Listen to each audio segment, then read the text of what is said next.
Hownikan. Hownikan. Hownikan. Hownikan. Hownikan.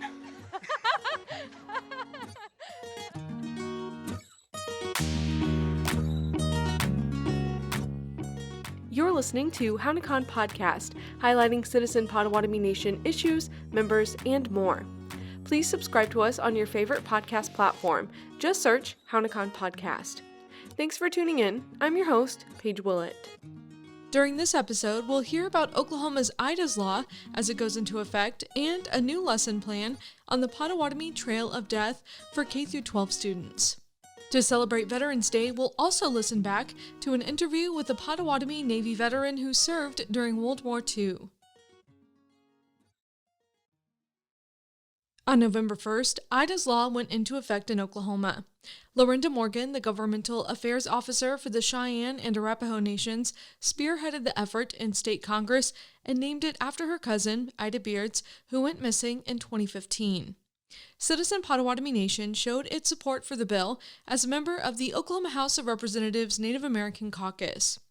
Oklahoma Governor Kevin Stitt signed Senate Bill 172 in April 2021, and now the Oklahoma State Bureau of Investigation begins the task of creating an Office of Liaison and Missing Persons database for Indigenous peoples in the state. Morgan spoke with Hownikan Podcast on the day the law went into effect and discussed jurisdictional issues, educating law enforcement, and finding federal funding for the office and new positions.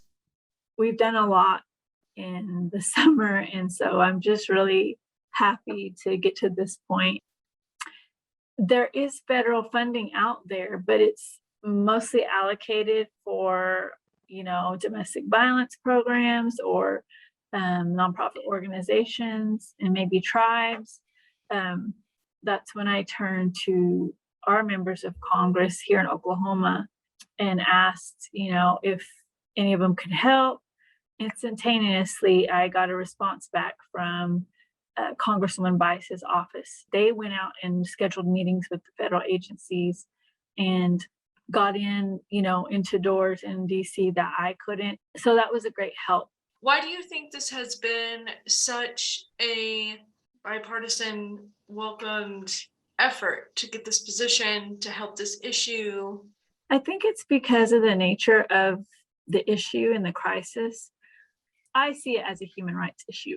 This is one of those issues that they work on because that's what they're in office for, to try and better the communities and address issues within the communities for their constituents. The funding as it's set right now, the criteria isn't set for states to apply for the funding.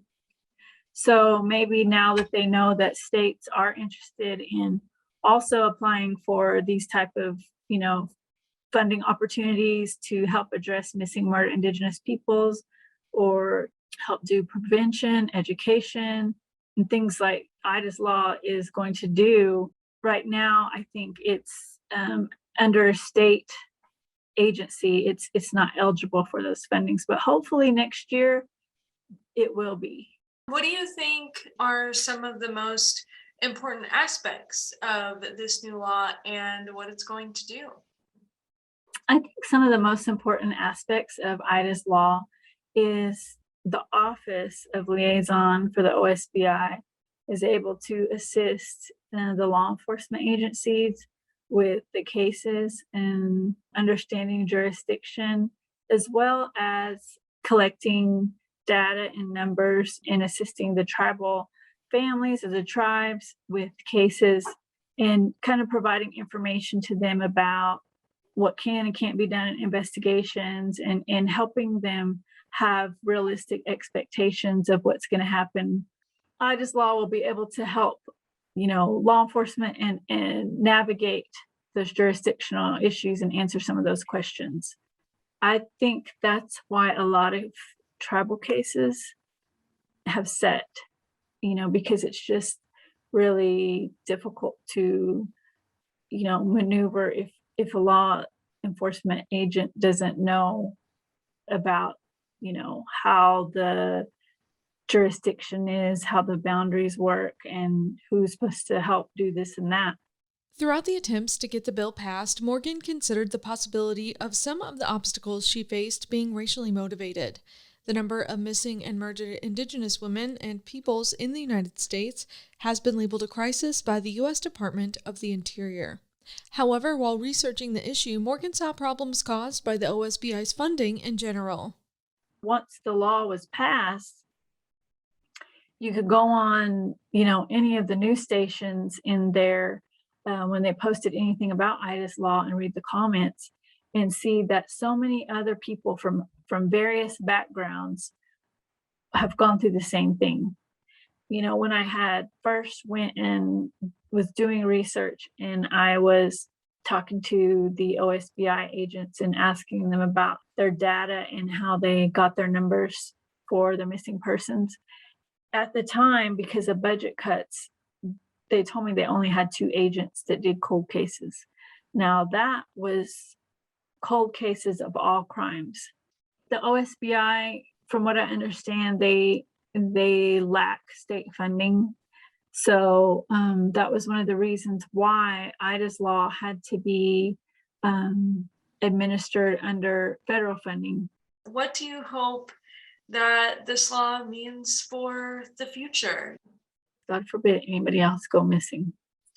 But I wish for them that their case, their family member's case, gets investigated thoroughly and appropriately. And what I mean appropriately is once they report their loved one missing, that the law enforcement agencies will go out and investigate and do the questioning and do it quickly.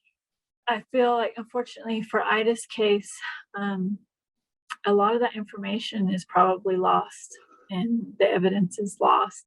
But hopefully for others in the future that, if law enforcement should have some questions, and hopefully we educated a lot of law enforcement here in Oklahoma about some of the issues with jurisdictional boundaries, with some of the barriers and the obstacles that they may have had in the past, that they can now call somebody instead of just trying to figure it out on their own or letting the case sit.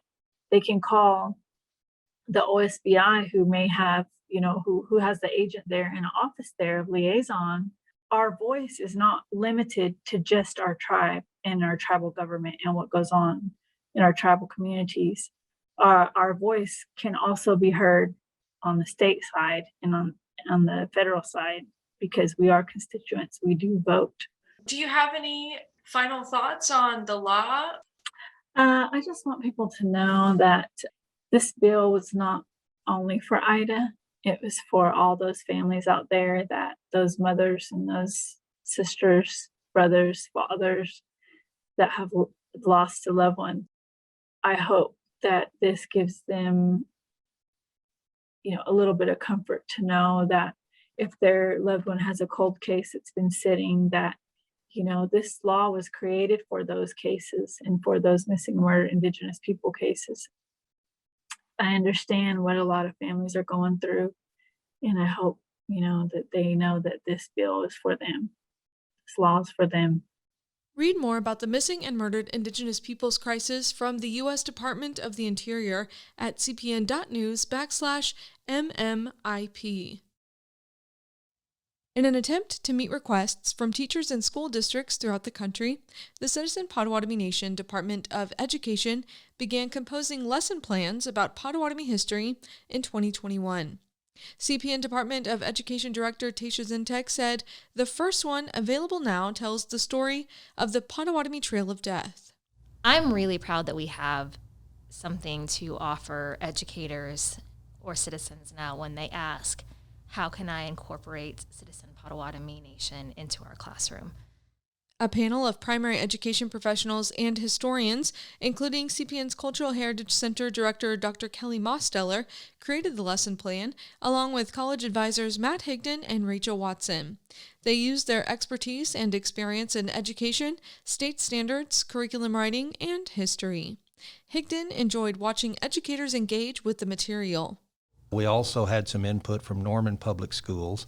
Lucianne Harjo, the Indian Education Director over at Norman, brought some folks over, and so we were able to kind of beta test it with them, and they gave us some really good feedback that helped us with the final lesson plan. The forced removal of Potawatomi from Indiana to Kansas took place over 2 months in the fall of 1838. More than 40 of the 859 Potawatomi passed away during the 660-mile journey, mainly due to the harsh conditions or disease. Most Native American history education in the United States refers to the Cherokee Trail of Tears and rarely mentions other Native American communities' similar experiences, and Higdon believes it's time for change. Just by this little sprinkling of, hey, here's a tribal nation that has a removal story that you've probably never heard of, and everybody has one. I think that's the main thrust. Let's start looking at history from different points of view than just the traditional points of view. In addition to the dates, times, and places, the lesson includes interactive pieces such as an 11-minute walk designated to represent the 660 miles. Along the way, the students stop for short periods equating to each day along the trail and hear recounts from historical diary entries and written communication. Since Potawatomi traditionally use oral storytelling, most of the primary sources for the lesson plan come from non-native peoples, which Watson considers a lesson in itself. There's also an explanation for teachers and students as to why these are the only primary sources we have from this era. And I think that, combined with the oral storytelling activity, really hammers home the way different sources are valued or have been valued by historians, and also opens the door for those sorts of alternative primary sources that students may not have thought about before the lesson. The department wrote the lesson plan optimally for a 7th or 8th grade classroom. However, they made adjusting it easy for teachers for elementary or high school age students. Oklahoma educational standards introduce removal in the 3rd grade, but Zintech highlights the fluidity of the material. The details can become more nuanced, or even some of the more gruesome details can be explored in more depth the older a student is. But at a young age, people can understand that history is a story and it matters who's telling it. As a final component, the lesson asks students to make an audio recording of their experience on their walk and hearing the historical narratives, putting themselves in the shoes of the Potawatomi forcibly removed from their homelands. Zintech finds it particularly engaging. That is why we have these written firsthand accounts and not the accounts from our ancestors the way we would have hoped, but we're asking students to understand that, experience it, and then become a part of our oral record. The education department staff also created a contest to encourage classrooms to utilize the resources and student engagement. They asked participants to send in audio recordings of their reflection on the experience, but Higdon's goals stretch further than the rewards. That's one of my greatest hopes, is that it will start pulling that thread. And we can pull that thread with really young students. I think the younger the better. Early students, if they can start seeing that world that way, it can really open up their minds and open up the potential for education, particularly history education. While the focus remains on the past, the staff also hopes to bring CPN members and Indigenous people into the present day for students through that interaction and inspire them to explore additional resources to educate themselves about the nation and other tribes. Watson looks forward to working on the next lesson plan. I think what's been most exciting for me is that this is just one lesson plan, but it's also only the beginning. Find out more about the CPN Department of Education at cpn.news/education or email feedback or topic ideas at college@potawatomi.org. Access the lesson plans online at potawatomiHeritage.com/classroom.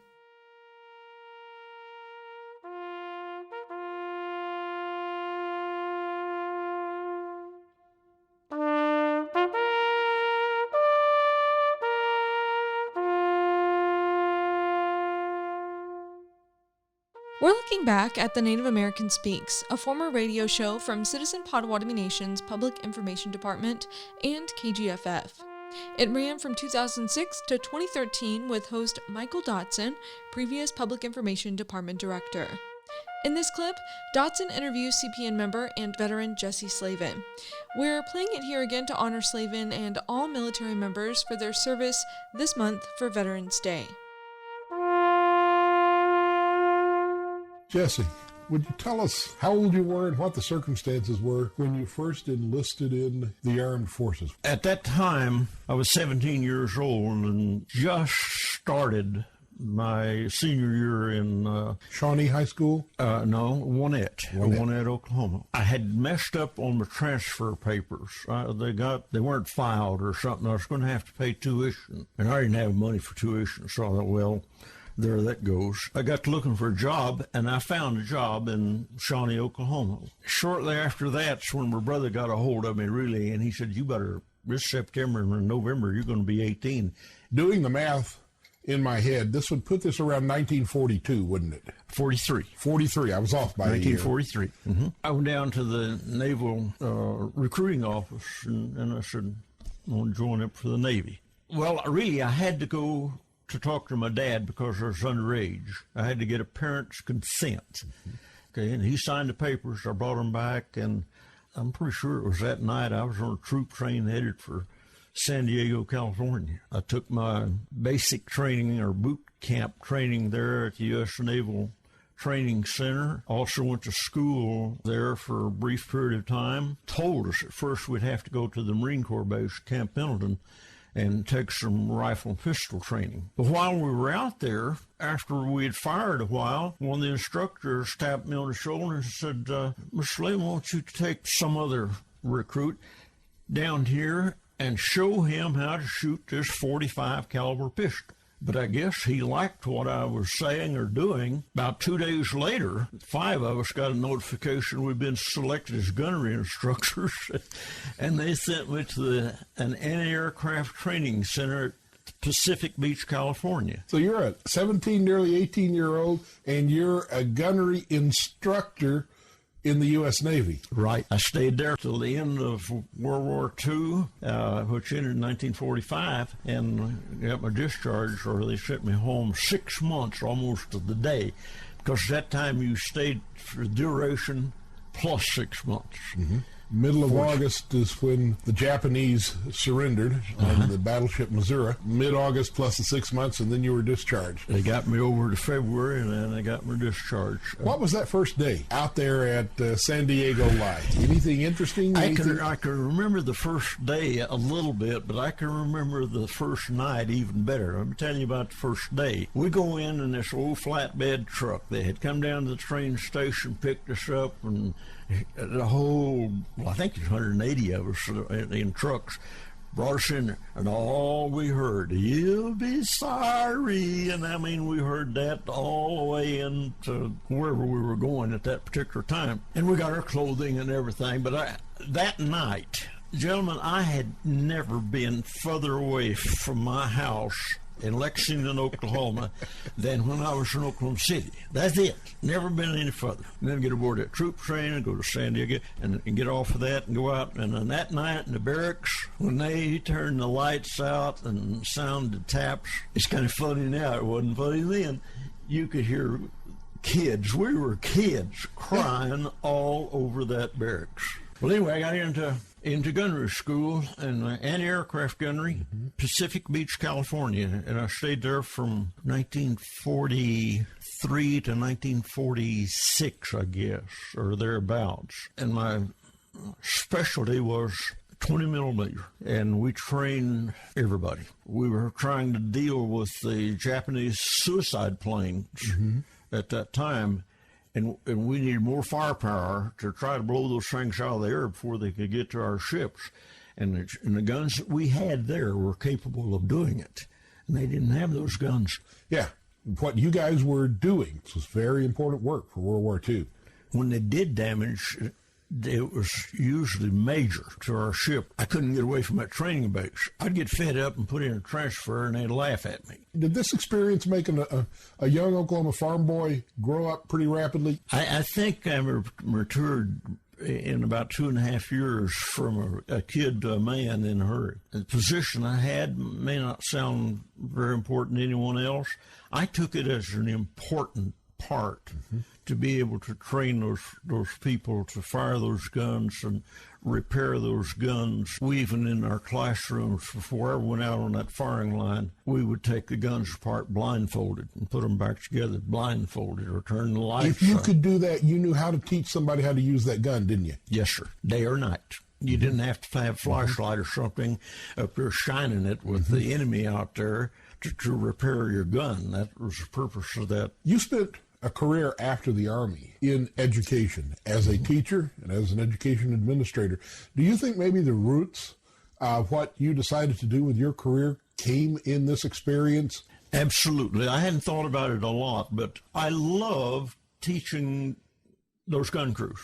I had admirals in the Navy in my class, and here I am wearing a little white stripe on my sleeve to begin with. And I recall, I don't know his name, but I don't recall what ship he was. It had to be a carrier or a battleship. Come out there and put on coveralls and get down in grease and dirt and stuff. And here I'm teaching him how to fire that gun and clean that gun and things. So that, I think, helped me a lot when I got back and started my college education. Well, I had to finish high school first. I wasn't out of high school yet. It helped me a lot making my mind up. I like to teach. Tell me about hearing for the first time about dropping the atomic bombs on August 6th on Nagasaki and a couple of days later on Hiroshima, and hearing that Hirohito and Tojo had decided to give up. Prior to that, when they went to New Mexico and set off that first one, that really bothered me. I had thinking they're going to set that thing off and they can't control it, and this is it. Well, August 14th, I was on the firing line, but about a week before, when they dropped the first one, I had mixed emotions. To me, it just didn't set in my mind how that was going to help so much, being over there and here, millions of the enemy between there and here, and they still controlled most of the islands and things like that. And they dropped that second one, and the word was that at 2 o'clock in the afternoon when we got the news, if you have liberty tonight and you're going ashore, you better go now and get on your dress uniform and get out here, because if you don't, they're going to gather you up and put an SP badge on you, and you're going to go down here and see if you can keep order tonight. Because a lot of emotion was being, a pent-up emotion was being unloosed. Absolutely. People were going to be celebrating. And did they ever? That was a celebration of all celebrations that I've ever been around or involved in. I really just stood back and kind of watched it. All of the population across the United States had to be relieved as they heard about it. Well, I don't know how big San Diego was at that time, but it was a rather large city. And the ships that were in the harbor, all of them went ashore, and it was just a mass of humanity. All happy and that this thing's over with. Where did you end up? Did you get your dress uniform on and get out of there? I got out early. I didn't stay long enough for them to put an SP badge on me. I got out early and went to town. Jesse Slavin, thank you so very much. This has been a 182.5% delight. This is just fun talking to you. I appreciate you guys. The Citizen Potawatomi Nation's Cultural Heritage Center Tribal Heritage Project seeks to capture each CPN veteran and elder story through video interviews to safeguard the nation and tribal members' history for generations to come. Find details on the Tribal Heritage Project at portal.potawatomi.org or by calling the CHC at 405-878-5830.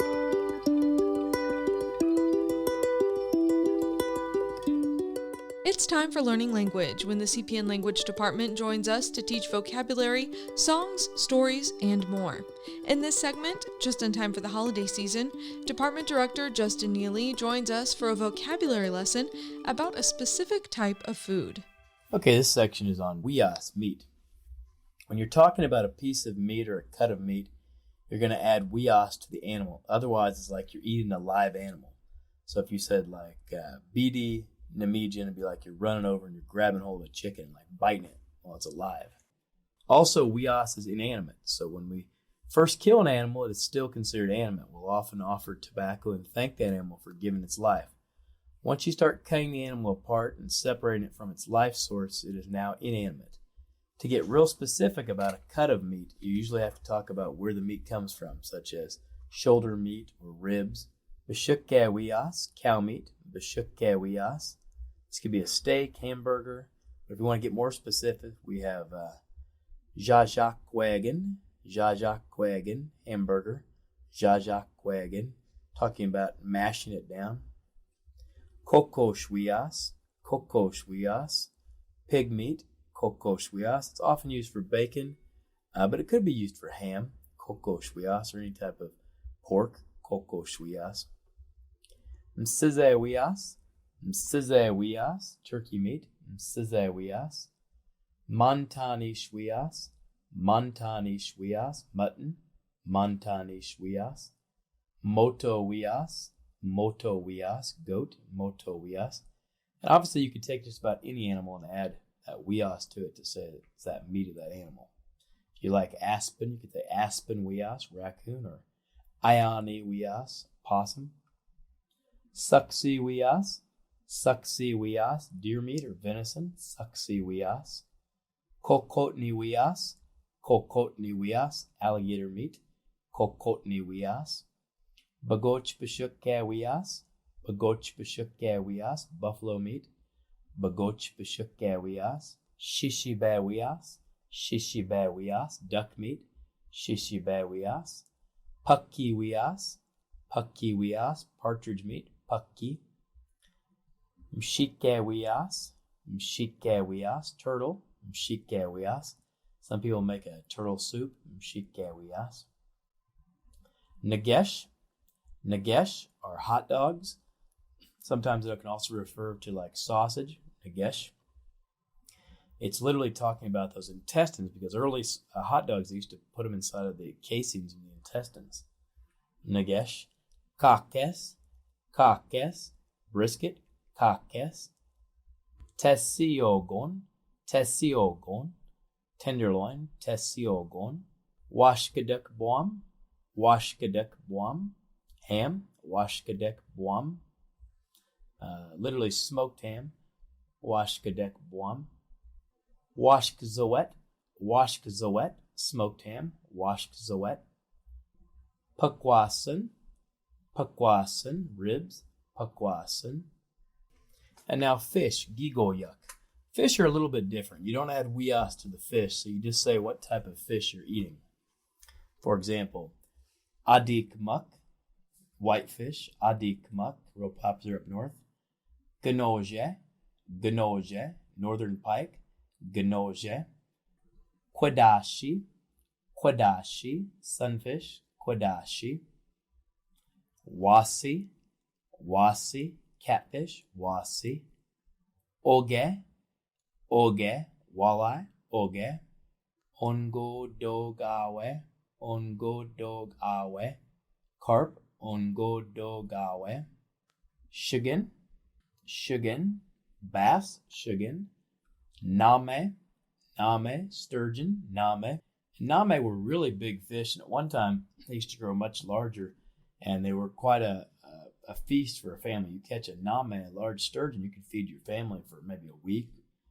We even had sturgeon farms where we would catch these sturgeon. We'd put them in little ponds and things close to the riverbank, and then just eat them when we needed them. So kind of like a fish farm. Name. Sawe, a perch, sawe. Namubne is used for salmon in Kansas. Namubne, or a sucker fish. Namubne. And in some communities, Namubne Geesis, March is sucker moon, or it's when the suckers run.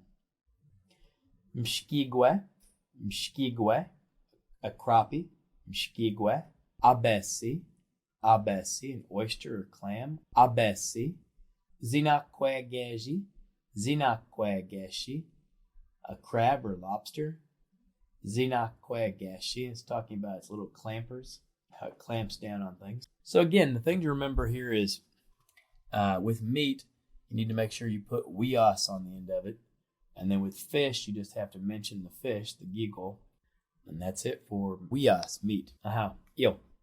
For more information and opportunities with language, including self-paced classes, visit cpn.news/language. You can find an online dictionary at PotawatomiDictionary.com, as well as videos on YouTube. There are also Potawatomi courses on the language learning app Memrise.